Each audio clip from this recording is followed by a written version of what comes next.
2. 폐기물 중간 처리. 1. 선별 압축 파쇄 탈수. 핵심 이론 01. 폐기물의 선별. 이 파트는 폐기물을 어떤 식으로 선별하는지에 대한 방법을 지금 설명을 하고 있고요.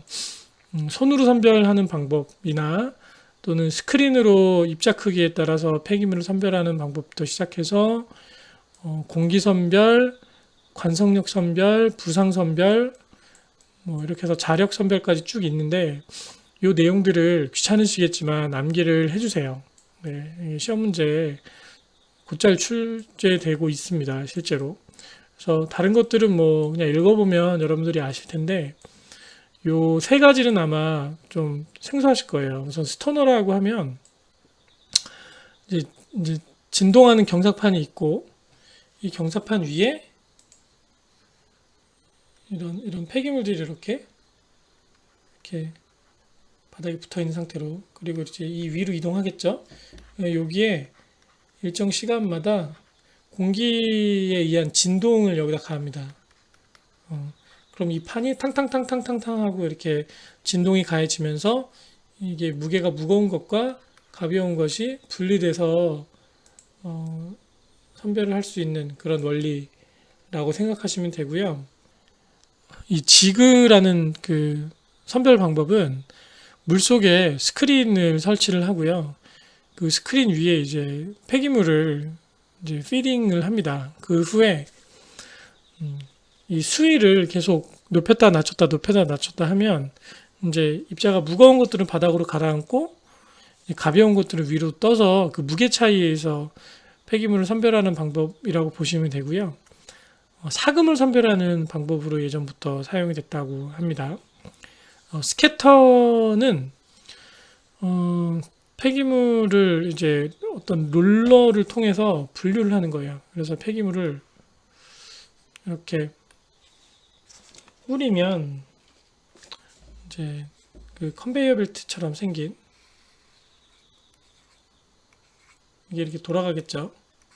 네, 그래서 여기서 폐기물이 이렇게 해서 이렇게 떨어집니다. 이렇게 떨어지면 그 벽이 있고 부딪힌 후에 바닥으로 떨어질 때 이 롤러가 이렇게 돌아가요. 네, 그래서 이제 그 물렁거리는 가벼운 물질과 딱딱한 물질이 분류돼서 이 안으로 이렇게 쌓이게 되는 그런 원리를 이용하는 방법이라고 보시면 돼요. 자력 선별은 말 그대로 자성에 의한 선별이라고 보시면 되고요. 문제가 어떻게 나오는지 한번 보실게요. 폐기물의 선별 방법으로 가장 거리가 먼 것은, 네, 그냥 이렇게 나와요. 답은 1번이죠. 흡착 선별이라는 건 없습니다.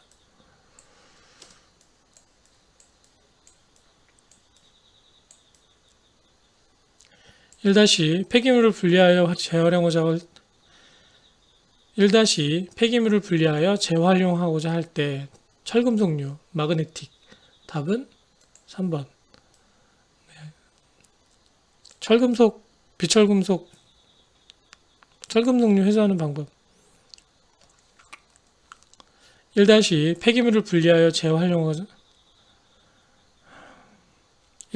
폐기물을 분리해서 재활용하고자 한다. 철금용 회수할 땐 딱 한 가지입니다. 마그네틱 세퍼레이션. 3번 폐기물의 공기선별 시 중력, 부력, 항력. 네, 공기선별은 요 세 가지 힘이 작용을 한다. 정전기력은 관계가 없습니다. 답은 4번. 폐기물의 기계적인 선별 방법으로 가장 거리가 먼 것은, 이거는 뭐 그냥 선별 방법이 아닌 것은 정도로 보시면 되고요. 굳이 따지자면 이제 물리적인 선별 방법, 체, 공기, 관성. 1-5번 선별 장치 중 건식 방법이 아닌 것은, 아까 말씀드렸는데 지그가 물속에 스크린을 담근다고 했죠. 그래서 이거는 습식이에요. 습식. 답은 3번입니다. 자, 그럼 문제를 바로 한번 풀어보실게요. 1번 쓰레기를 압축시켜서 45%의 용적 감소율이 있었다. 압축비는 얼마냐? 뭐 공식 그냥 바로 넣어서 계산을 하시면 됩니다. 45%는 1 마이너스 압축비분의 1 계산하시면 돼요. 그러면 그냥 눈으로 봐도 1에서 45% 빼면 이제 0.55가 나오겠죠. 네. 그러면 0.5분의 1 이게 답입니다. 그러면 뭐 계산기로 계산하시면 1.818 정도 나온다고 합니다. 답은 4번이고요. 2번 압축비 1.67로 쓰레기를 압축했다. 압축 전과 압축 후의 최적 감소율은 얼마인가? 최적 감소율은 우선 네.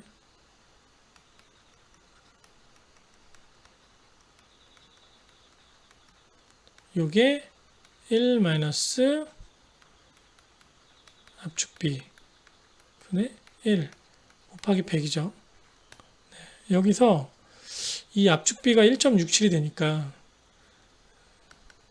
1 마이너스 1.67분의 1 이거에 곱하기 100 하시면 되거든요.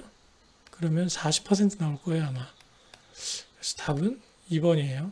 위의 문제와 동일한 문제라고 보시면 되고요. 3번 밀도가 450kg/m 세제곱 그리고 압축한 후에 압축 전 부피를 압축 후 부피로 나누면 되죠. 압축비는. 그래서 압축 전이 몇이죠? 네. 그래서 부피 이게 지금 부피 단위로 계산을 해야 되니까 뭐 그냥 얘를 이렇게 해도 되거든요, 사실. 450분의 850 이거 계산하면 돼요. 이게 지금 계산 체계는 이걸 부피로 바꿔서 다시 이걸 환산해서 계산하는 식으로 나와 있을 텐데 450 나누기 850 하면 0.529 그 다음에 0.529를 1로 나누면 1 나누기 0.529 하면 1.89 정도 나오거든요. 네. 그러니까 얘는 이거를 계산한 후에 요것분의 1 해서 계산하시면 그냥 끝나요. 이제 체계는 아마 이제 미터 세제곱 단위로 바꿔서 그 부피를 가지고 계산을 했을 거예요. 뭐 그렇게 계산하셔도 되고 제가 지금 말씀드린 방법대로 계산해도 되고 그냥 요거 나눠서 요것분의 1 해서 계산하셔도 크게 답에는 지장이 없다라는 사실. 답은 3번입니다. 4번 밀도가 350kg/m 세제곱 폐기물을 750kg/m 세제곱이 되도록 압축했다. 부피 감소율 위의 문제하고 문제가 똑같은데 얘는 지금 압축비를 구하라고 나와 있고 얘는 부피 감소율을 구하라고 나와 있잖아요. 요거는 책에 있는 대로 한번 풀어볼게요. 네. 그래서 이제 V1 밀도가 350kg/m 세제곱 1kg이라고 가정했을 때 1kg의 부피는 얼마냐? 이거 나누면 됩니다. 350 per 미터 세제곱. 그럼 없어지고 이 단위가 위로 올라오죠. 그래서 우선 요 350kg per 미터 세제곱일 때 이 부피 0.002857 7m 세제곱이고요. 얘는 그런 식으로 계산하면 0.001333 m 세제곱이 나온다고 합니다. 그러면 압축 전, 압축 후 나눠서 0.001333을 0.00287로 나누면 0.467이 나오죠. 네. 그리고 부피 감소율은 1에서 얘를 뺀 값이죠. 네. 그래서 53% 정도가 나옵니다. 이게 46%잖아요. 네. 그래서 1에서 46% 빼면 53%가 나오게 되죠. 그래서 답은 3번. 그래서 이런 식으로 푸셔도 되고, 위에처럼 풀어서 그냥 분모화해서 계산해도 가능하다. 2-5 밀도가 1.0g/세제곱 cm인 폐기물을 10kg에 5kg의 고용화 재료를 첨가해서 고용화시켰더니 밀도가 2g/세제곱 cm로 증가했다.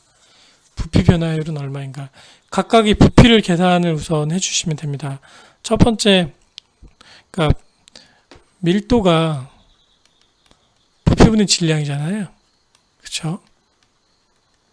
네, 그러면 부피는 요 각각 이항을 하면 부피는 질량을 밀도로 나눈 값이거든요. 그래서 첫 번째 이제 1.0g/세제곱 센티미터인 이 물질의 부피는 10,000g이죠. 그쵸? 네. 그러면 요게 결국에 10,000 세제곱 센티미터가 되고요. 첫 번째 부피예요. 두 번째 부피는 이게 15kg으로 늘었잖아요. 네. 15, 그러니까 15,000g 분의 밀도가 2g으로 증가했대요. 몇 분 하면 7,500이죠. 세제곱 센티미터. 첫 번째 부피, 두 번째 부피 이렇게 나오잖아요. 그럼 얘로 이제 나누면 돼요. 네. 첫 번째 부피를 두 번째 부피로 나눈 값 하면 75%죠. 0.75. 답은 3번. 네, 이렇게 계산을 하시면 크게 무리 없이 문제를 푸실 수 있을 겁니다. 핵심 이론 03 폐기물 파쇄. 폐기물을 파쇄하는 목적에 대한 문제가 많이 나와요. 부피를 감소시키고 겉보기 비중, 밀도를 증가시키고 입경의 고른 분포, 비표 면적 증가, 특정 성분의 분리, 이 모든 게 하나로 통일이 됩니다. 뭐냐면 네, 처리를 쉽게 하기 위한 그런 목적이라고 보시면 돼요. 파쇄 작용의 힘의 원리는 세 가지예요. 전단, 압축, 충격. 전단은 뭐냐면 그 단면에 작용하는 반대되는 힘을 의미를 하거든요. 예를 들어 이런 종이 한 장이 있다고 칠게요. 종이를 찢을 때, 네, 이렇게 반대로 힘을 가해서 찢으면 이렇게 종이가 찢어지잖아요. 그런 것처럼 특정 면에 서로 반대되는 힘이 가해졌을 때 이 면에 작용하는 힘을 우리가 전단력이라고 합니다. 네, 그래서 전단 압축 충격이 파쇄작용의 3대 힘의 원리다라는 걸 반드시 숙지를 해주시기 바래요. 파쇄기의 종류, 힘에 따라서 나뉘겠죠. 그 전단 파쇄기는 목재 플라스틱 종이를 찢는 데 사용되고, 충격 파쇄기, 네, 유리는 전단으로 안 되겠죠. 유리 목질류, 압축 파쇄기, 네, 콘크리트는 충격이나 전단으로 힘듭니다. 그래서 주로 건설 폐기물을 파쇄할 때 압축 파쇄기를 많이 쓰고, 냉각 파쇄기는 좀 특수한 경우에 사용된다고 보시면 돼요. 그래서 상온에서 잘 안 깨지는 것을 온도를 낮춰서 고용화시킨 후에 깨는 그런 방법으로 이해를 하시면 됩니다. 문제를 보시겠습니다. 고용 폐기물의 파쇄 처리의 목적이 아닌 것은, 전처리의 개념으로 접근을 하면 된다고 했죠. 근데 이제 부식 방지는 전혀 관계가 없는 내용이니까 이거를 고르시면 됩니다. 답은 4번. 다음 중 작용하는 힘에 따른 폐기물의 파쇄 장치 분류. 세 가지 힘. 네. 전단, 압축, 파쇄. 공기식은 해당이 없어요. 3번 폐기물의 파쇄기에 관한 설명 중 틀린 것은 전단 파쇄기는 기본적으로 충격 파쇄기에 비해서 파쇄 속도도 느리고 이물질이 들어왔을 때도 상당히 반응이 빠르지 못합니다. 그런 단점이 있는 반면에 이 전단 파쇄기의 특징은 파쇄한 후에 그런 물질들의 크기를 균일하게 할 수 있다는 장점이 있다라는 거. 그래서 답은 2번.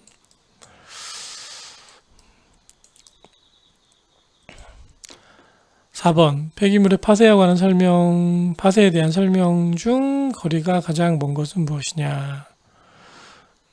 전단식 파쇄기는 유리는 아까 뭐 어떤 파쇄기를 한다고 그랬죠? 네. 유리 목줄리는 충격.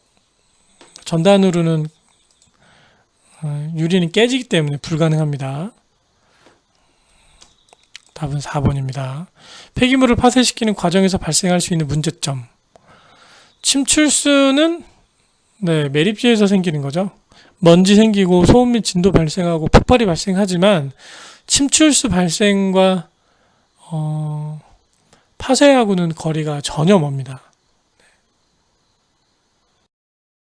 핵심 이론 공사 슬러지 탈수. 여과 비저항이라는 인자 자체는 슬러지의 여과 특성을 나타내는 그런 인자예요. 그래서 이 값이 크면 클수록 탈수가 잘 안 된다라고 우리가 이야기를 하는 그런 중요한 인자 중에 하나입니다. 이것을 계산을 하는 문제가 출제가 되고 있고요. 슬러지를 탈수하는 방법, 요거를 다 암기를 하셔야 돼요. 벨트 프레스, 그러니까 벨트로 누르는 거고요. 필터 프레스, 진공 탈수, 원심 분리, 가압 탈수, 증기 건조, 동결 탈수, 로터리 킬름법, 이런 다양한 방법들을 통해서 그 탈수를 하는데, 이 필터 프레스하고 가압 탈수하고 비슷한 똑같은 거거든요. 다음번에 제가 책 내용 쓸 때는 이걸 좀 수정을 할게요. 이게 동일한 내용이 두 개가 들어갔는데, 그래서 아무튼 이런 하나, 둘, 셋, 넷, 다섯, 여섯, 일곱 가지 방법 정도로 탈수를 한다라고 아시면 됩니다. 슬러지 함수율, 이 부분이 시험 문제 좀 많이 출제해야 돼요. 함수율을 40%의 함수율을 20%로 줄였을 때 날려보내야 하는 그런 수분의 양을 계산해라, 이런 식으로 문제를 좀 여러 가지 형태로 좀 낼 수 있는 게 이 슬러지 탈수에 관한 공식이거든요. 그래서 탈수 전에 슬러지 고용량 곱하기 그 다음에 이제 함수율 뺀 값과 탈수한 후에 그런 고용물 양 곱하기 함수율을 100에서 뺀 값이 같다. 이것을 기준으로 어떤 그런 날려보내야 하는 물의 양을 구하라든지 부피 변화, 무게 변화를 구하라든지 이런 식으로 문제가 나온다고 보시면 돼요. 문제 한번 보실게요. 4-1번 슬러지나 분뇨의 탈수 가능성을 나타내는 것은 아까 뭐라고 그랬죠? 여과 비저항. 슬러지의 탈수 방법으로 거리가 먼 것은, 적합하지 않은 것은 벨트 프레스, 필터 프레스, 진공여과 다 나왔지만 스크류 벨트 프레스라는 건 없어요. 답은 2번입니다. 자, 드디어 함수율 문제가 나왔죠. 나중에 그 폐기물 기사 공부, 산업기사나 폐기물 기사를 공부하실 분들은 이 함수율 문제를 굉장히 많이 접해보셔야 돼요. 그리고 환경기능사에서도 되게 출제가 자주 되거든요. 그래서 문제 푸는 것을 반드시 아주 익숙하게 만들어 놓으셔야 나중에 아주 귀찮지 않습니다. 함수율이 95%, 이것을 20m 세제곱 슬러지가 있고 얘를 75%로 탈수했다. 그러면 처음이 20이죠. 곱하기 100 마이너스 95는 x 곱하기 100 마이너스 75, 이거예요. 이거 이렇게 해서 x 남기고 나머지 이항하면 이제 x 쉽게 나오거든요. 예, 메타 세제곱 이렇게 나올 거예요. 근데 얘가 나중에 좀 복잡하게 나오면 밑에 문제처럼 나오면서 이제 이런 이제 무게가 안 주어질 수도 있어요. 그래서 무게를 우리가 100kg 또는 1톤 이렇게 가정해서 얼마만큼을 날려보내야 된다. 그런 것들을 풀 수 있게도 이해를 좀 하셔야 되거든요. 우선 밑에 문제 다시 계속 이어서 한번 보실게요. 함수율이 25%인 폐기물을 건조시켜서 5%로 만들고자 한다. 1톤당 증발시켜야 할 수분의 양 얼마인가? 요거는 해설에 나와 있는 대로 푸셔도 되고, 저는 좀 더 편하게 푸는 방법이 있어서 그걸 가르쳐 드릴게요. 우선 1톤이라고 가정을 했을 때 고형물과 그 다음에 물의 양을 합친 게 요거잖아요. 그쵸? 그래서 첫 번째 대상 물질은 25%니까 물이 1톤 중에 25%면 250kg. 고형물은 750이죠.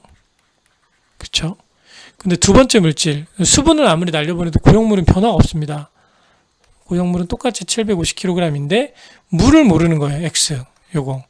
그래서 요 값을 구해서 750에서 얘를 빼준 값이 결국에 날려보내야 하는 총 수분의 양이 되는 겁니다.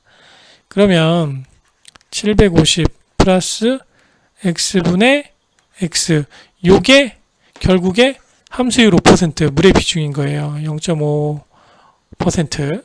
그러면 X만 남기면 750 0.05 곱하면 37.5 75 35 5 25 네 이렇게 나오죠.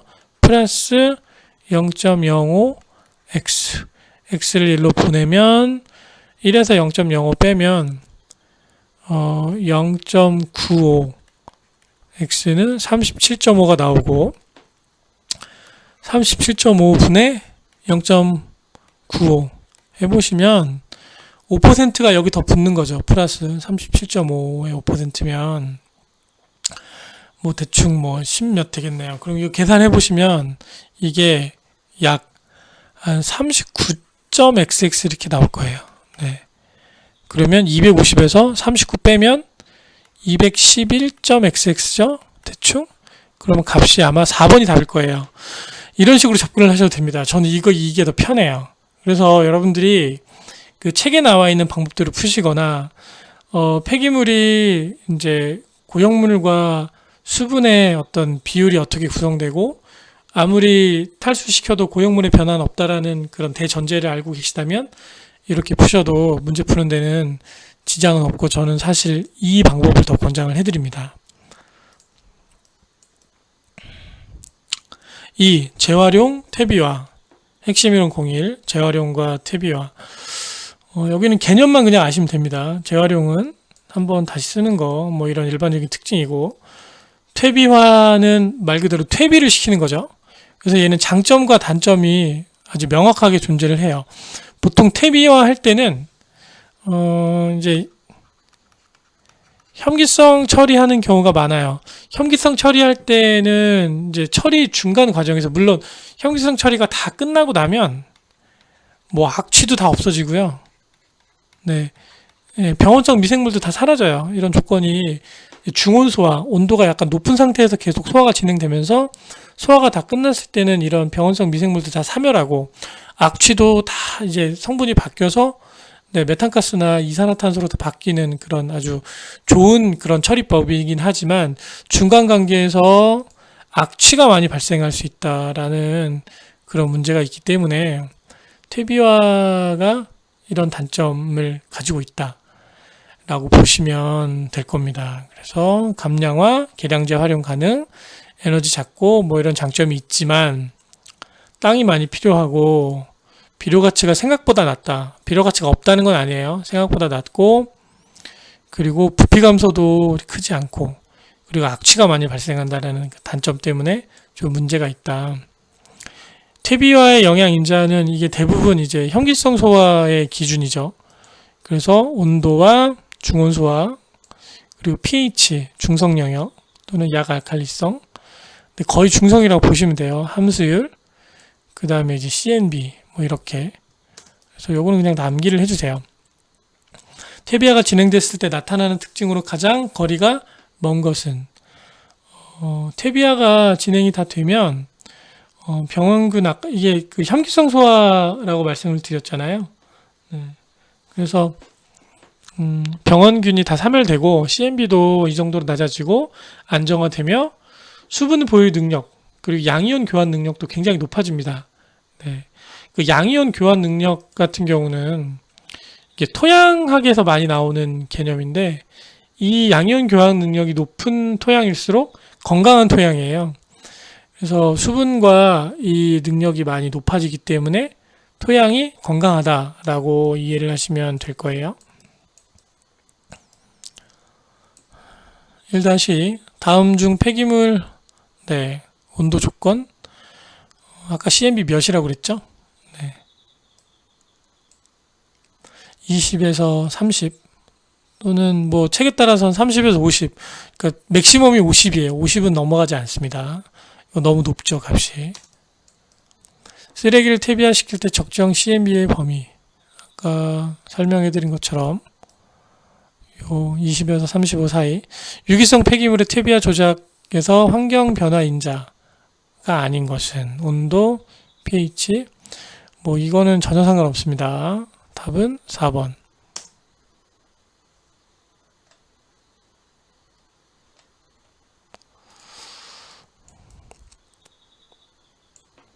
핵심 이론 02 유기성 퇴비화 이제 유기화하는 퇴비화 조건에 대해서 이제 좀 나오는데 호기성과 혐기성 두 가지 조건이 있어요. 네, 근데 대부분 이제 호기성보다는 혐기성 조건으로 퇴비화하는 것들이 좀 그런 과정이 더 많다라는 것을 전제로 까시고 설명을 한번 들어보시면 좋을 것 같습니다. 호기성 퇴비화는 호기성 미생물 안정화시키는 것이라고 보시면 돼요. 그래서 음식물 쓰레기와 산소 결합해서 이렇게 뭐 나온다. 근데 이거는 뭐 과정이 그렇게 많진 않아요. 중요한 건 이제 혐기성 퇴비화인데 이 호기성 퇴비화 조건이 끝나고 나면 이제 산소가 사라지잖아요. 그때부터 이제 남아 있는 그런 그 음식물 쓰레기를 혐기성 미생물들이 분해하는 과정에서 발생되는 그런 퇴비화 조건이라고 보시면 되고 1차와 2차 반응 두 가지 반응으로 나눠서 설명을 드리도록 할게요. 우선 1차 반응에서는 산을 형성하는 박테리아로 인해서 두 가지 물질이 나옵니다. 유기산 그리고 알코올. 그리고 2차 반응은 이제 메탄을 발효시키는 그런 그 미생물 박테리아에 의해서 중요한 건 메탄가스가 나온다는 거예요. 물론 이산화탄소, 황화수소, 암모니아 이런 것도 나오긴 하지만 얘가 제일 중요해요. 왜냐하면 얘가 연료거든요. 네. 그리고 최종 이제 반응이 거의 완료될 때쯤에는 메탄가스가 이산화탄소보다 살짝 더 많이 나오는 황화수소와 암모니아는 반응이 거의 마무리될 때쯤엔 잘 안 나와요. 중간까지는 나오긴 하는데 네. 그래서 그렇게 좀 차이를 아시고 문제를 한번 풀어보시겠습니다. 도시 폐기물의 퇴비화 공정을 설명한 것으로 옳지 않은 것은 1번 맞죠? 이거 말도 안 되는 얘기죠. 네. 답은 2번이죠. 폐기물 퇴비화 공정 시 발생되는 생성물. 생성물에 보면, 네. 지금 이제 암모니아도 나오고, 그리고 이 C2H5OH가 알코올이 에탄올이거든요. 네. 에탄올은 뭐 발생을 하긴 하는데 내가 봤을 땐 답이 4번인데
2-2번 폐기물 퇴비와 공정 시 발생되는 생성물과 가장 거리가 먼 것은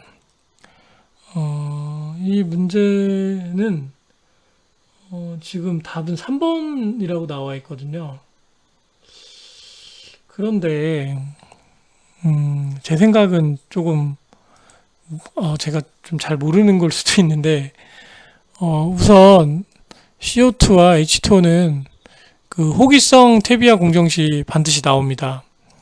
근데 문제는 이제 이 암모니아냐 또는 이 에탄올이냐 이거인데 암모니아도 생성이 되긴 되죠.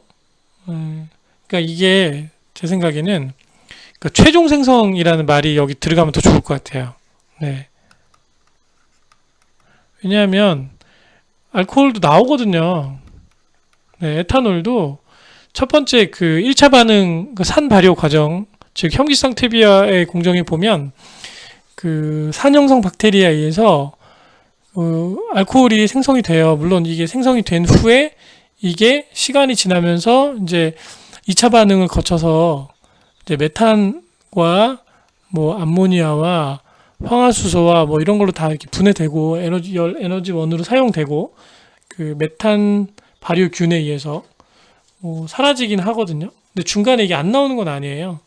그래서 이게 정확한 문제가 되려면 공정시 발생되는 이 문제에 최종이라는 말이 들어가면 더 좋을 것 같아요. 그래서 이 문제 자체는 썩 제 판단에 좋은 문제는 아닙니다.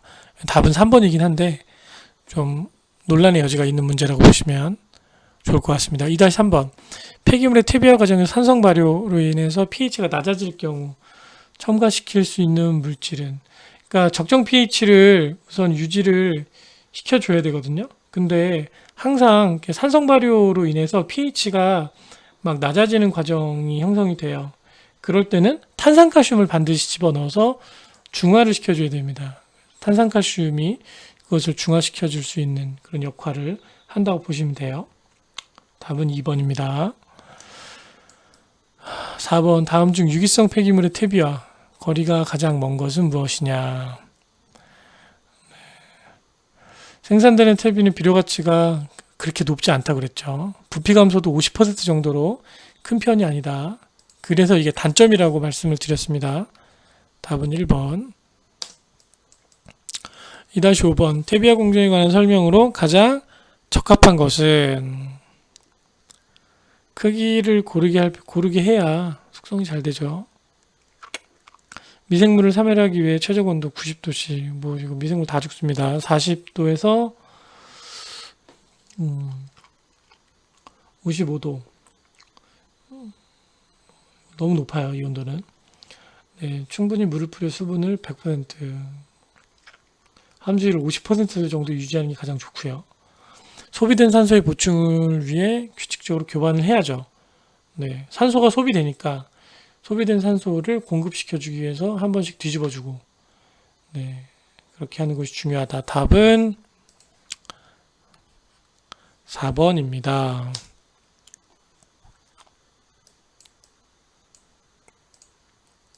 네, 해설이고요.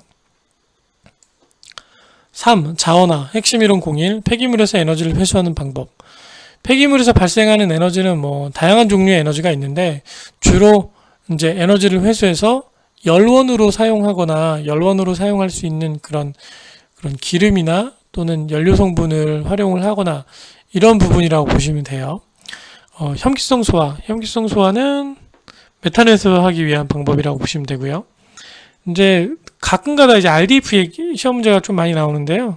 고형물 연료예요. 뭐냐면 이제 폐기물 재활용 고형 연료화 시킨 그런 탄이에요, 탄. 그래서 주 소재가 이제 주로 플라스틱이라고 보시면 됩니다. 그래서 연용량이 높은, 발열량이 높은 그런 물질을 모아서 고형 연료화 시키고 플라스틱화 할 때 해로운 거는 다 제거를 해야죠. 그래야 오염물질, 2차 오염물질, 대기 오염물질이 발생을 하지 않으니까. 그래서 RDF도 개념을 반드시 알아두시기 바랍니다. 폐기물 고형 연료라고 해요. 요 영어 단어도 외워두시면 좋아요. 그리고 가스와 메탄 발효. 이건 뭐 똑같은 얘기죠. 그래서 유기성 폐기물을 현기성 세균으로 분해해서 메탄과 이산화탄소를 생성하는 발효를 말한다. 소각열. 폐기물을 이제 태울 때 발생하는 열을 회수한다. 그래서 에너지원으로 사용한다. 열분해도 좀 시험에 가끔 나오는데 이게 뭐냐면 물질을 이제 고온 고압 상태에서 연소를 하면 생각보다 낮은 온도에서 이게 연소가 되고, 그리고 낮은 연소에서 연소가 될 때 연소할 때 필요한 가장 중요한 물질이 뭐죠? 산소죠. 네, 산소를 물질을 분해하면서 물질 안에 있는 분자 구조에서 빼서 자기들이 이걸 연소화해서 써요. 그래서 이 산소를 고온 고압 상태에서 주지 않고 물질을 열을 가해서 태우면 물질 내부를 얘네들이 분해를 하게 되고, 분해하는 과정에서 이제 가스 액체상 연료가 만들어집니다. 그리고 분해되고 난 후에 발생하는 이 산소를 연소할 때 끌어다 쓰는 거죠. 굉장히 신기한 방법이죠. 네, 그래서 기본 개념을 반드시 암기해 두시기 바랍니다. 폐기물 처리 시 에너지를 회수, 재활용할 수 있는 방법과 거리가 가장 먼 것은 호기성 소화는 아닙니다. 답은 1번. 폐기물에서 에너지를 회수하는 방법이 아닌 것은 슬러지 계량. 말도 안 되죠. 답은 2번. 핵심 이론 02 혐기성 소화. 혐기성 소화는 이제 폐기물 분해 과정에서 자원화하는 과정에서 계속 나오고 있죠. 그만큼 이제 중요하다고 보시면 돼요. 그래서 산소가 중요한 조건은 산소가 적은 상태라는 거, 또는 산소가 거의 없는 상태에서 혐기성 미생물에 의해서 메탄하고 이산화탄소가 최종적으로 생긴다라는 것을 반드시 아셔야 되고요. 요 특징에 대해서도 장점과 단점을 명확하게 인지를 하고 계셔야 됩니다. 그래서 뭐 조건이 좀 까다롭고, 그리고 처리 효율이 비교적 높지 않다라는 거. 그래서 가수분해 단계, 산생성 단계, 메탄 생성 단계로 최종화돼서 안정화된다. 안정화되고 나면 그렇죠. 메탄균과 이산화탄소균이 약 5대 5.5에서 4.5 또는 5대 5 정도로 나온다 라고 보시면 됩니다. 혐기성 소화 방법에서 쓰레기를 처분하려고 한다. 어떤 성분이 많아야죠? 메탄은 결국에 뭐 유기성분이 많아야 되죠. 그래서 얘가 이제 결합해서 수소를 함께 끌어다 써서 메탄으로 만들어주는 그런 메탄 생성균에 의해서 메탄이 발생된다 라고 보시면 되고요. 핵심 이론 03 RDF. 이게 이제 그 가연성 물질을 폐기물에서 모아가지고 이제 여러 가지 조작을 통해서 어떤 오염물질도 빼고, 그리고 불순물도 제거하고 입경도 고르게 한 후에 연료로서 재활용을 시킨 재활용 연료라고 보시면 돼요. 그래서 네, 시험 문제 꽤 많이 나와요. 구비 조건, 열함량이 높아야 되고 함수율이 낮아야 된다. 염소, 황합령. 염소가 낮아야 되는 이유는 염소 성분이 많으면 이게 다른 물질과 같이 타들어갈 때 다이옥신을 발생시킬 수 있습니다. 그리고 황함량이 낮은 건 이제 2차 황오염물에 의한 그런 오염을 막기 위한 그런 대비책이라고 보시면 되고요. 제함량이 낮아야 연소가 잘 되죠. 대기오염이 적을 것, 성분 배합률이 균일할 것. 뭐 일반적인 내용이긴 한데 다 암기를 해두시면 좋습니다. 3-1번 RDF에 대한 설명으로 틀린 것은 refuse derived fuel. 제가 영어 단어를 반드시 암기를 해달라고 부탁을 드렸죠. 이게 그 이유예요. 시험에 나와요. 네, 별거 아닌 것 같은데 이게 헷갈릴 수 있어요. reuse가 아닙니다. refuse derived fuel. 네, 2번 뭐 맞고요.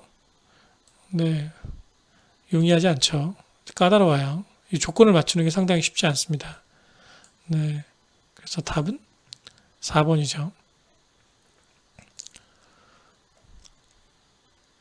2번 폐기물의 자원화 가장 거리가 먼 것은 무엇이냐? 랜드필은 매립이에요. 매립은 전혀 관계가 없죠. 연료 이거는 열분해, 이건 자원화, 뭐 컴포스팅 비료와 퇴비와 뭐 이런 얘기가 되겠고요. 랜드필은 매립이니까 전혀 관련이 없습니다. 3-3번 폐기물의 고체 연료에 대한 설명. 제가 많이 나온다고 말씀드렸죠. 출제가 많이 되고 있습니다. 네. 함수율 높으면 안 타죠. 수분이 함량이 적어야 돼요. RDF 구비 조건 볼 수 없는 것은 열함량이 높아야죠. 그래야 잘 탑니다. 그러니까 RDF는 그 몇 가지만 기억하시면 돼요. 첫 번째가 우선 잘 타려면 함수율이 낮아야겠죠. 두 번째, 성분이 일정해야 되고요. 세 번째가 황이나 염소 성분이 없어야 돼요. 이게 거의 그 대부분 특징이거든요. 함수율이 낮다는 얘기는 결국에 잘 타야 된다는 얘기고, 열함량이 높다 뭐 그런 얘기와 뭐 일맥상통하겠고요. 그리고 이 두 가지가 대기오염이 적고 뭐 그런 내용으로 우리가 이해할 수 있을 거예요. 그래서 잘 타고 대기오염 2차 발생을 덜 시켜야 이게 연료로서의 가치가 있고 오염을 안 시킨다 라는 개념으로 이해하시면 좋을 것 같습니다. 핵심 이론 공사 LFG, 랜드필 가스, 이걸 이제 매립식 가스라고 하는데 메탄이죠, 메탄. 네. 이거는 이거예요. 메탄이랑 이산화탄소가 같이 발생되는데 이걸 어떻게 두 개가 섞여 있는 것을 이제 나누어서 메탄만 따로 잘 모아서 추출하느냐, 그 기술이 좀 상당히 중요하다고 합니다. 뭐 질소나 기타 탄화가스는 굉장히 미량이고요.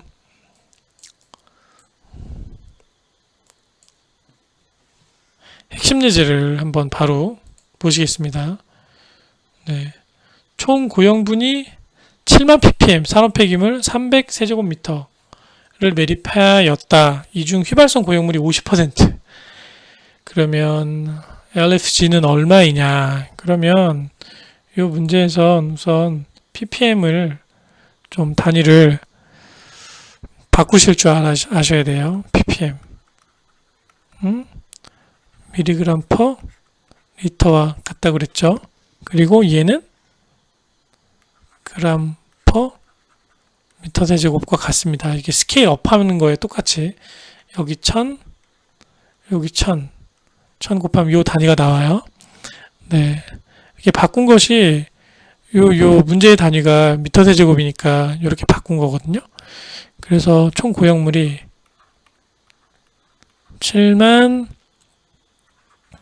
그램 퍼 미터 세제곱이 있고, 네. 얘를 이제 총량이 300 미터 세제곱이고, 그리고 이 중에 네, 50%죠. 50%이고 또 조건이 또 뭐 있죠? 아, 네, 여기 있습니다. 킬로그램당 메탄이 0.5 미터 세제곱당 발생한다. 그러면 0.5 미터 세제곱 발생한다.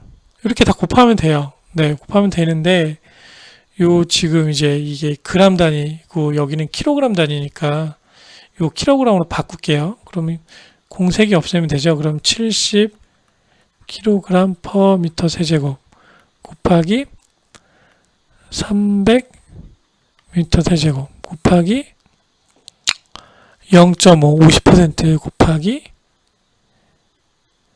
0.5 미터 세제곱 퍼 킬로그램 미터 세제곱 해서 70 곱하기 300 곱하기 0.5 곱하기 0.5 하면 5250m 세제곱 LFC가 나온다고 합니다. 네, 그냥 다 곱하면 되는데 단위환산만 하실 줄 알면 될 것 같아요. 다음 중 매립지 내 가스에서 주로 발생되는 성분. 염소는 발생 안 하죠. 네. 지금 메탄이 제일 많이 나오고요. 네, 질소와 탄화가스도 조금씩 나옵니다. 소량. 하지만 염소는 발생이 없습니다. 얘 말고 또 많이 나오는 것이 이산화탄소다.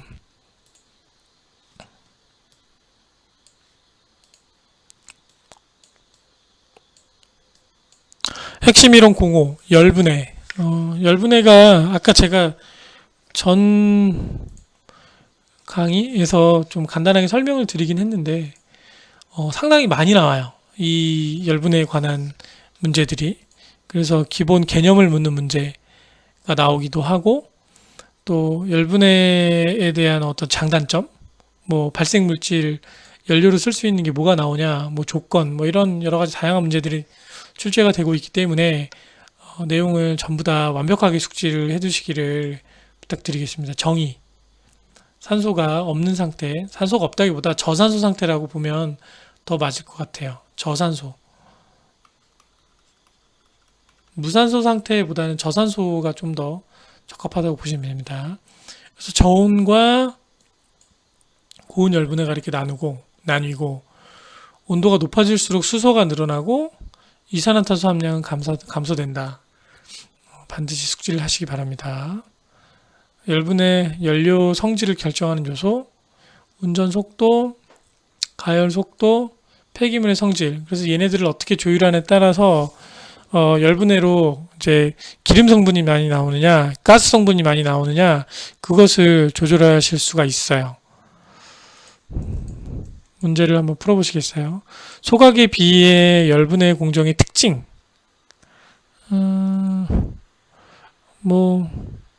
그쵸. 무산소, 기체, 액체 연료, 녹스 발생량이 거의 없죠. 하지만 이게 가장 문제예요. 안정적이지 못하다라는 거. 그게 가장 단점이라고 보시면 됩니다. 2번, 열분해에 대한 설명으로 가장 적합한 것은 무엇이냐?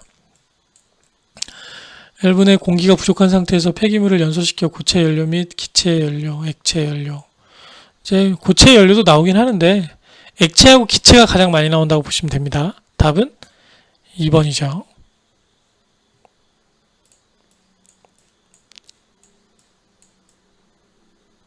핵심 이론 06. 전과정 평가. 자, 요거를 LCA라고 얘기를 해요. LCA.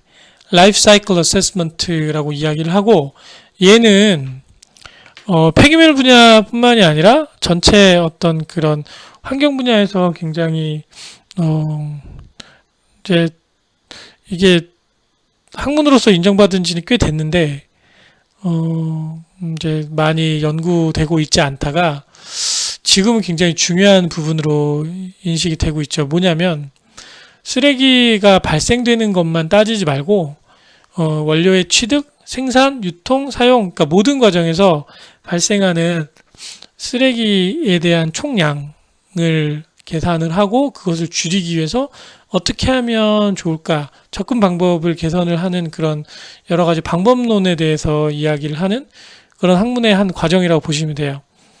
전통적인 그런 그 오염의 처리하고는 좀 거리가 있는 그런 학문이죠. 하지만 지금은 이런 전과정 평가의 그 굉장히 많은 부분이 산업 전반에 녹아 있습니다. 그래서 이것도 시험 문제에 출제가 되고 있기 때문에 반드시 숙지를 해두시면 좋습니다. 그래서 절차 이렇게 아시고요. 문제가 이렇게 어렵게 나오진 않아요. 그리고 예전에는 좀 나오긴 했는데 최근에는 또 출제가 그렇게 많이 되고 있지는 않고 하지만 한 번쯤 나올 수 있는 문제이기 때문에 반드시 숙지를 해두시기를 부탁드릴게요.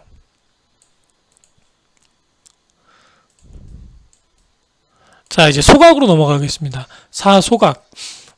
소각 처리의 장단점. 소각은 다 좋죠. 다 좋은데 이제 제대로 태우는 것도 어렵고 2차 오염 물질이 나온다. 뭐 그런 개념이에요. 우리나라 같은 경우는 최근까지 매립 중심으로 갔었어요.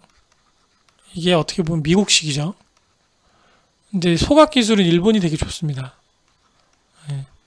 근데 우리나라는 땅이 굉장히 적죠, 땅덩어리가. 그래서 소각 중심으로 간 후에 재활용, 재사용, 매립 이런 순으로 가는 게 제가 봤을 때 맞는데, 매립 중심으로 가서 좀 많은 문제가 발생하고 있다라는 것이 제 개인적인 소견입니다.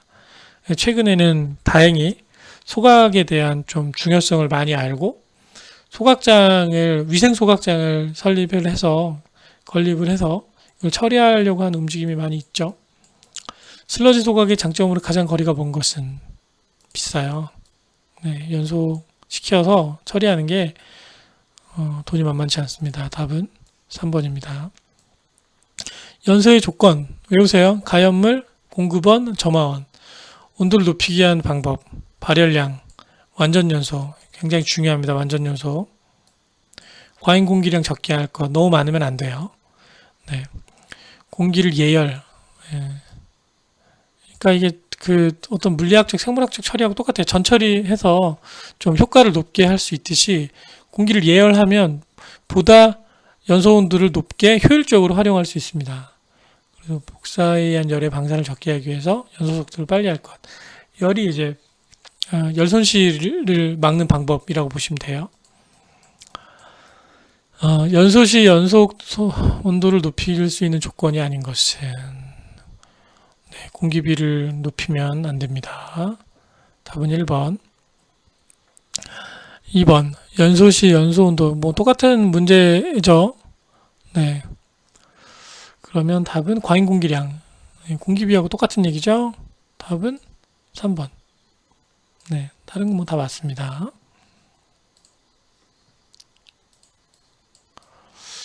핵심 이론 03, 연소율을 높이기 위한 조건 3T. 이게 Temperature, Time, Turbulence 이 세 가지예요. 그래서 온도를 적절하게 유지를 하고 체류 시간을 충분하게 보장한 후에 잘 섞어줘야 된다. 혼합에 관한 이야기가 되겠죠. 그래서 Temperature, Time, Turbulence 해서 3T 꼭 암기하세요. 이거 시험 문제 엄청 많이 나옵니다. 네. 요거만 외우셨다면 한 문제 맞추실 수 있는 3-1번 소각로에서 연소율을 높이기 위한 3T 아닌 것은 적당한 산소 공급이라는 말은 전혀 틀린 얘기죠. 답은 4번이고요. 소각장에서 폐기물을 연소시킬 때의 조건 적절하지 못한 것은 체류 시간이 짧으면 안 돼요. 체류 시간이 적절해야 됩니다. 너무 길어서도 안 되고 네, 충분하다는 얘기가 너무 오랫동안도 아니고 적절하게 효율적으로 잘 연소시킬 수 있는 충분한 체류 시간이라고 보시면 돼요. 너무 길면 네, 물론 효율적인 측면은 좋을 수도 있겠지만 네, 처리 속도가 느려지니까 또 마냥 좋다고는 할 수가 없어요. 그래서 충분한 시간이라는 표현이 더 적절합니다.